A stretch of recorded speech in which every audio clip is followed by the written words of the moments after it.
Common subject बना हुआ है सर कि मर्डर्स का और ड्रग्स का। सर इसके ऊपर थोड़ा तफसीली रोशनी डाले तो ज्यादा बेहतर रहेगा। बहुत बहुत शुक्रिया। गौरव मंत्री गाరు सर गौरव శాసనసభ్యులు కూనంనేని సాంబశివరావు గారు అడిగినట్టుగా నేను మరి ఒక్కసారి వారు, ఎందుకంటే వారు కూడా కార్మిక పక్ష నాయకులు, నేను వారు అనేక సందర్భాల్లో ఆర్టీసీ కార్మికుల ప్రతినిధులతో మాట్లాడాం. నేను మళ్ళీ కూడా సభ ద్వారా వారి ద్వారా ఆర్టీసీ తెలంగాణ ఉద్యమంలో ఆనాడు ఉన్నటువంటి మొత్తం బస్సులు బస్టాండ్లకే పరిమితం చేసి నహీ చలేగా బస్కపయ్యా నహీ చలేగా అని ఉద్యమంలో గల భాగస్వామ్యం కాకపోయి ఉంటే తెలంగాణ ఇంత ప్రభావితమయ్యేది కాదు అనేటువంటి మాటను చెప్తూ వారి పట్ల పూర్తిగా ఒక ఉద్యమకారుడిగా 100% సానుభూతి ఉంది. దానిలో ఏం ఇష్యూ మీకు తెలియంది కాదు. రెండు అంశాలు, ఒకటేమో ప్రభుత్వంలో విలీనము, ఆ విలీనం ప్రభుత్వంలో చర్చ ఉంది, దానికి ఒక కమిటీ వేయబడ్డది, దానికి సంబంధించిన రివ్యూ జరుగుతోంది. సరైన సమయంలో సరైన నిర్ణయం తీసుకుంటాం. గుర్తింపు సంఘాలకు సంబంధించి ఈ నిర్ణయం తీసుకుంది, ఆ నిర్ణయం తీసుకోవడం వీలు కాదు. అది కోర్టులో పెండింగ్ ఉన్న విషయం కూడా వారికి తెలుసు. కోర్టులో విలీనం అయితే గుర్తింపు సంఘాలు ఉండవు, ఓన్లీ వాటికి సంబంధించినటువంటి యూనియన్సే ఉంటాయి. కాబట్టి ఆ గుర్తింపు సంఘాలు ఉండాలా లేదనేటువంటి మాట కోర్టులో ఉంది. మిగతా ఆర్టీసీ కార్మికులకు నేను ఈ వేదిక ద్వారా గౌరవ సభ్యుని ద్వారా తెలియజేస్తున్నా, ఆర్టీసీ కార్మికులకు సంబంధించి ఏ సమస్య ఉన్నా అక్రాస్ టేబుల్ కూర్చొని ప్రభుత్వం తరఫున మేనేజింగ్ డైరెక్టర్ గారు కానీ సిబ్బంది కానీ మేము కానీ గౌరవ ముఖ్యమంత్రి గారి సూచన మేరకు ఆర్టీసీ కార్మికులు తెలంగాణ ప్రభుత్వ కుటుంబ సభ్యులు వారందరికీ కూడా సమస్యలు పరిష్కరించే బాధ్యత మాది. ఇప్పటికే అనేకమైనటువంటి అంశాలు పని భారానికి సంబంధించి కావచ్చు, రకరకాల అంశాలను మేము బాధ్యతగా స్పందించినాం. తప్పకుండా భవిష్యత్తులో కూడా స్పందిస్తాం. ఈ వేదిక ద్వారా, ఈ సభ ద్వారా తెలంగాణలో ఉన్నటువంటి దాదాపు 50,000 ఆర్టీసీ కుటుంబాలకు నేను విజ్ఞప్తి చేస్తాను, మీరు ఎక్కడ ఆందోళన చెందకండి.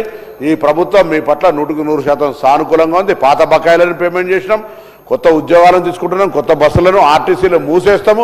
సమ్మె చేస్తే కూడా పట్టించుకోకుండా, చచ్చిపోతే కూడా పట్టించుకోకుండా ఉన్నటువంటి విధానంగా మేము లేము. ఇవాళ మేము తప్పకుండా ఉన్నామనే మాట నేను మనవి చేస్తాను. అదేవిధంగా వారు ఇంకొక మాట కూడా చెప్పినారు, కూనంనేని సాంబశివరావు గారు,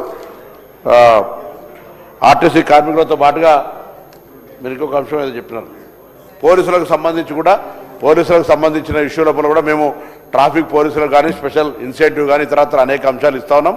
తప్పకుండా వాళ్ళ పట్ల కూడా సంక్షేమం అనేటువంటిది ప్రాధాన్యత, అత్యంత ప్రాధాన్యత మా ప్రభుత్వానికి. కాబట్టి అది పోలీస్ కుటుంబాల, ఇంకా ఇతరత్ర ఆర్టీసీ కుటుంబాల, సింగరేణి ఎక్కడ కూడా నిర్లక్ష్యం చేయమనేటువంటి మాటలు నేను సందర్భంగా మనవిస్తున్నాను. అధ్యక్ష, గౌరవ బీసీలకు సంబంధించిన రిజర్వేషన్ ఇష్యూలో తప్పకుండా దానికి సంబంధించి మరి మేము మరొకసారి కట్టుబాటు ఉన్నామనే మాట మనం చేస్తూ, గౌరవ నాగేందర్ గారు సభ్యులు మీరు అడిగిన మాట వాస్తవం. మున్నూరు కాపు కార్పొరేషన్కు మంచి జాగి ఇవ్వలేదని అంటే ఇంతకుముందే మాట్లాడిన గౌరవ మంత్రి గారు మంత్రిగా ఉండిరి, వారు నిధులు కేటాయించిన, అసలు వారు ఆ కాల పరిమితులు ఎందుకు కట్టలేకపోయారు, కనీసం పనులు ప్రారంభించలేకపోయినారో జవాబు చెప్పలేదు. తప్పకుండా ఈ ప్రభుత్వం మీ ఆకాంక్షలకు అనుగుణంగా అన్ని ఆత్మగౌరవ భవనాల నిర్మాణానికి సంబంధించి ఆ స్థలాలను లేవల్ చేయించతో పాటుగా అన్ని రకాల కార్యక్రమాలు చేపట్టి చేస్తామనేటువంటి మాట కూడా నేను మనవి చేస్తాను. అదేవిధంగా మరి పెద్దలు గౌరవ ప్రతిపక్ష ముఖ్య నాయకులు ఒక ముఖ్యమైనటువంటి బలహీన వర్గాల అంశం గురించి నేను ముందే చెప్పిన, శంకర పరివారం ఉండాలని. వాళ్ళకి ఆ అంశం మీద ఆనాడు బీసీ బిల్ పాస్ పెట్టేటప్పుడు గిట్టనే వాకౌట్ చేశారు. బీసీల కొనలో జరిగితే పార్టిసిపేట్ కాలేదు. బీసీలకు ఏం కావాలో అడిగి సభలు అడిగి సాధించుకునే విధానం లేకుండా ఎంతసేపు వాకౌట్ చేయాలి, బీసీలకు సంబంధించినటువంటి ఆలోచనతోటి ముందుకు పోతా ఉన్నారు. ఇది పొరపాటు. బీసీలకు సంబంధించి ప్రభుత్వం చేయాలని ఆలోచన ఉంది. ఇంకా మీరేమైనా ఆకాంక్షిస్తే మీరు చేయలేని, వాళ్ళకి అన్యాయం చేసినాయి ఇప్పుడు జరగాలని మీరు నిజంగా మీరు కోరుకుంటే మా దృష్టికి తెండి. కానీ బీసీల చర్చ జరిగినప్పుడు వాకౌట్ అనుకుంటా బీసీలను అవమానపరిచే విధానం వద్దు అనే మాట కూడా నేను వాళ్ళందరికీ తెలియజేస్తాను. నేను ముందే కోరినాను, అందరం కలిసి ఈ ఎస్సీ ఎస్టీ బీసీ మైనారిటీ వర్గాలు పైకి రావాలంటే అందరం ఒక ఇంక్లూజివ్ ఆలోచనతోటి, పాజిటివ్ ఆలోచనతోటి పోవాలి. నేను అందుకు సిద్ధంగా ఉన్నాం ఈ ప్రభుత్వ పక్షాలను చెప్పినప్పటికీ కూడా మరి ఆ అంశాల మీద వారు బైకాట్ ఏదో వాకౌట్ చేయడం మంచిది కాదనే మాట మనం చేస్తాను. దాంతోపాటుగా जाफर हुसैन गाరు అడిగినట్టుగా ఆటోలకు సంబంధించి कोई टैक्स नहीं है भाई साहब, टैक्स कोई माफ़ करने की ज़रूरत नहीं है, उनके लिए टैक्स नहीं है, फ्री ऑफ ऑटो चलता है. और वो एलपीजी गैस का तकलीफ है वो सरकार, केंद्र सरकार का है. मैं भी हमारा మంత్రులందరితో కూడా సివిల్ సప్లై మంత్రి ఇతరత్ర ఎప్పటికప్పుడు పర్యవేక్షణ చేస్తున్నారు. ఆటోలు కొద్ది హైదరాబాద్ ఇబ్బంది ఉన్నది, దాన్ని తొలగించే విధంగా ప్రయత్నం చేస్తున్నాము. అదేవిధంగా మినీ బస్సెస్ అడిగినారు, మినీ బస్సెస్ను కూడా ఆల్రెడీ ఆర్టీసీ ప్రొక్యూర్ చేస్తూ ఉంది.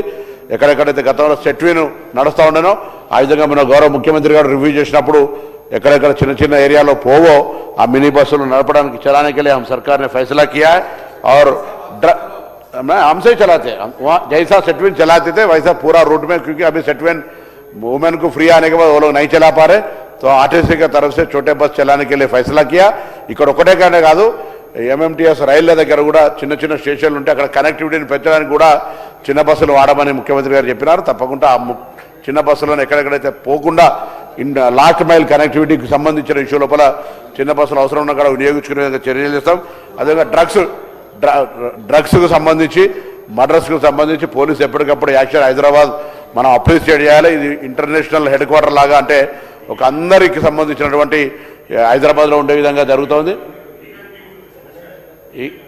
ఈగల్ టీమును ప్రత్యేకించి ఏర్పాటు చేయడం జరిగింది డ్రగ్స్కు వ్యతిరేకంగా నేను మరొకసారి కూడా చెప్తున్నాను आपका सदर साहब की बोलिए पार्लियामेंट में ये ड्रग्स अपने पास मैन्युफैक्चर नहीं होता बाहर से आ रहे बाहर से आने के लिए बाहर से कंट्रोल कर रहे हैं हम पक्का कंट्रोल कर रहे हैं अपने लोगों को बहुत अवार्ड मिले और सरकार भी बहुत इसके ऊपर खड़े उसके लिए और अपन सब मिलकर सोशली पार्टी नहीं है उसके लिए ऑफिशियल का कोई डिजिग्नेशन नहीं चाहिए ड्रग्स के खिलाफ हर फादर मदर और हर इंडिविजुअल भी इसके खिलाफ लड़ना चाहिए और मर्डर्स संबंधी అక్కడ కూడా వ్యక్తిగతమైన ఆరోపణలతో అక్కడ చిన్న చిన్న అంశాల మీద జరుగుతుండొచ్చు వాటిని పట్ల కూడా కఠినంగా తీసుకొని శాంతి భద్రతలకు విఘాతం కలిగే మర్డర్స్ కాకుండా వాళ్ళ అక్కడ స్థానికంగా కుటుంబపరమైన అంశాలు ఉద్రేకంగా జరిగినటువంటి సంఘటన లోపల కూడా పోలీసులు కఠినంగా యాక్షన్ తీసుకుంటుంది అధ్యక్ష అందుకే తప్పకుండా ఇక్కడ కూడా మరి అన్నట్టుగా చిన్న చిన్న సందులలో ఉన్నప్పుడు ఒక 100 చిన్న స్మాల్ బస్సులను తీసుకునే ప్రయత్నం కొనసాగుతాను ఆర్టీసీ పరంగా కూడా మళ్ళీ తిరిగి పునరుజ్జీవం కావడానికి కూడా